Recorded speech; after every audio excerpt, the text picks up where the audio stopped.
রাজশাহী বিশ্ববিদ্যালয় অ্যালামনি অ্যাসোসিয়েশনের আজকে ভোট চলছে, আপনারা সবাই জানেন, এবং দীর্ঘ প্রচেষ্টার পরে মাঝখানে নানান চড়াই উতরে গিয়েছে। আমি ষড়যন্ত্র বলবো না, কারণ কেউ হয়তো না বুঝিয়ে এটার ব্যাপারে কাজ করেছে, কিন্তু সকল সাবেক সাধারণ শিক্ষার্থী যারা এখানে আছেন তাদের কল্যাণের জন্য এটা একটা প্রতিষ্ঠান, এটা একটা নন পলিটিক্যাল প্ল্যাটফর্ম। কিন্তু কেউ কেউ এটাকে পলিটিক্যালি হয়তো ডিল করেছেন, যার কারণে সাধারণ ছাত্রছাত্রীদের যে প্রত্যাশা সেই জায়গাটার বিপক্ষে তারা চলে গেছেন।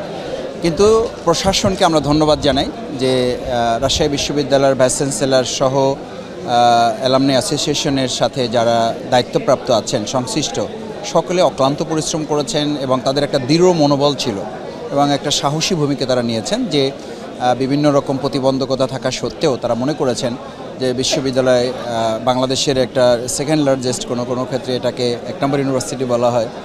তো সেই ইউনিভার্সিটিতে এই প্ল্যাটফর্মটা 2024-এর জুলাই আগস্টের অভ্যুত্থানের পরে একটা বৈষম্যহীন একটা পরিবেশ এটা হবে, অংশগ্রহণমূলক নির্বাচন হবে, অবাধ হবে, সুষ্ঠু হবে, নিরপেক্ষ হবে।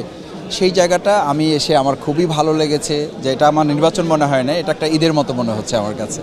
এবং সবাই, আমি কাউকে এটা বলতেও শুনেছি, ঈদ মোবারক বলতে শুনেছি, একজন আরেকজনকে এভাবে সম্বোধন করছে। এবং এখানে সবচেয়ে ভালো ব্যাপার হচ্ছে যে দলীয় কোনো মতভেদ এখানে নাই, কে কোন দল করেন এটা কেউ কাউকে জিজ্ঞাসা করছে না, প্রত্যেকেই মনে করছে আমি রাজশাহী ইউনিভার্সিটির ছাত্র। এই আইডেন্টিটিটাই সবাইকে রেকগনাইজ করছেন এবং আমি খুব ভালো পরিবেশে ভোট দিয়ে আসছি। এখানে যারা ছিলেন তারাও অত্যন্ত যত্নবান মনে হলো, সতর্ক মনে হলো। আমাদের কোনো বিষয় আমি খেয়াল করলাম যে কারো কোনো বিষয় যদি একটু আইনগত বিষয়ের বাইরে যাচ্ছেন, তারা খুব সৌজন্যতার সাথে, যেহেতু রাজশাহী ইউনিভার্সিটির সব সচেতন ছাত্র এখানে যারা বিভিন্ন গুরুত্বপূর্ণ পেশাদারিত্বের সাথে আছেন, তাদের সাথে আবার যেন কোনো খারাপ ব্যবহার না হয় সেটার দিকে যেমন তারা খেয়াল রাখছেন, আবার এখানকার নির্বাচনের ব্যাপারে যেন কোনো এদিক ওদিক না হয় সেটাও তারা ডিল করছেন।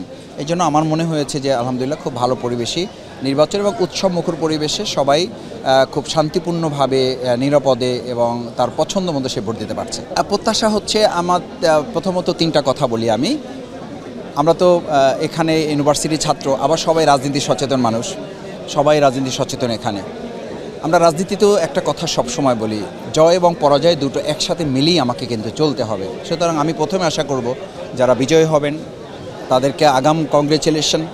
আমি একজন ক্ষুদ্র এখানকার প্রার্থী, সেই হিসাব আমি বলবো যে আমরা যারা বিজয়ী হতে পারবো অথবা যারা হতে পারবো না, পরস্পর কাঁধে কাঁধ মিলিয়ে আমাদের কাজ করতে হবে। কারণ নন পলিটিক্যাল প্ল্যাটফর্মগুলো সবার জন্য, এখানে সবাই আমরা ইউনিভার্সিটির ছাত্র ছিলাম, এই অনুভূতিটা যেন জাগ্রত থাকে।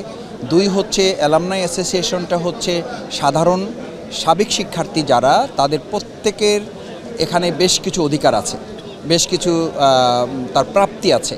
সেই প্রাপ্তিগুলোর ব্যাপারে যারা নির্বাচিত হবেন তারা যেন এ ব্যাপারে যথাযথ ভূমিকা রাখেন এবং ইউনিভার্সিটির পক্ষ থেকে যে ধরনের বাজেট এখানে বরাদ্দ হবে সেই বাজেট পাওয়া, সেই বাজেট যথাযথভাবে কাজে লাগানো, বছরের মধ্যে কাজে লাগাতে পারাটা, সেশনের মধ্যে কাজে লাগাতে পারাটা। আমি বাংলাদেশে অনেক ক্ষেত্রে এটা শুনে থাকি যে বাজেট আসে কাজে লাগানো যায় না। কেন কাজে লাগানো যায় না? যথাযথ উদ্যোগ নাই, ট্রাস্ট নাই, তারপরে সেটার ব্যাপারে ক্রিয়েটিভিটি নাই। আমি আশা করব যে এখানে ক্রিয়েটিভিটি থাকবে, ট্রাস্টই থাকবে, আমাদের প্রত্যেকের প্রতি আস্থা থাকবে এবং পরস্পরের প্রতি আমরা সহযোগিতা নিয়ে কাজ করতে পারলেই আমি মনে করি যারা বিজয়ী হবেন তারাও জিতবেন, যারা বিজয়ী হবেন না তারা বিজয়ী করেছেন কাউকে, এটাই তার আনন্দের ব্যাপার হবে যে আমি পরাজিত হয়ে কাউকে জিতাতে পেরেছি। আমি আমার এলাকায় যখন কোনো খেলা হয়, যারা রানার্স আপ হয় আমি তাদেরকে প্রথম পুরস্কারটা দিই, বলি যে তুমি রানার্স আপ হতে পেরেছো বলেই তো আরেকজন চ্যাম্পিয়ন হতে পেরেছে, তুমি রানার্স আপ হলে তো সে চ্যাম্পিয়ন হতে পারতো না, তো তোমাকে প্রথম অভিনন্দন। তো এটা আমি এখানে মনে করি যারা জিতবেন তাদের অভিনন্দন এবং যারা হেরে গিয়ে অন্যকে বিজয়ের আনন্দ দান করবেন এটা তার জীবনের জন্য সবচেয়ে বড় আনন্দ যে আমি অন্যকে বিজয়ী করতে পারলাম। সেই জন্য আমি মনে করি যে আমরা সবাই কাঁধে কাঁধ মিলে কাজ করলে রাজশাহী বিশ্ববিদ্যালয় শুধু বাংলাদেশে না, আপনি জানেন বাংলাদেশের সবচেয়ে গুরুত্বপূর্ণ জায়গাগুলোতে ইউনিভার্সিটির সাবেক শিক্ষার্থীরা দায়িত্ব পালন করছেন, এমনকি দেশ ছাড়িয়ে আন্তর্জাতিক পরিমণ্ডলে দেশ, জাতি এবং ইসলামের প্রয়োজনে বিভিন্ন ক্ষেত্রে রাজশাহী বিশ্ববিদ্যালয়ের অত্যন্ত স্মরণ করার মতো ভূমিকা পালন করছে। এরকম অনেক শিক্ষার্থীরা আজকে এখানে আমাদের সাথে সাক্ষাৎ হয়েছে।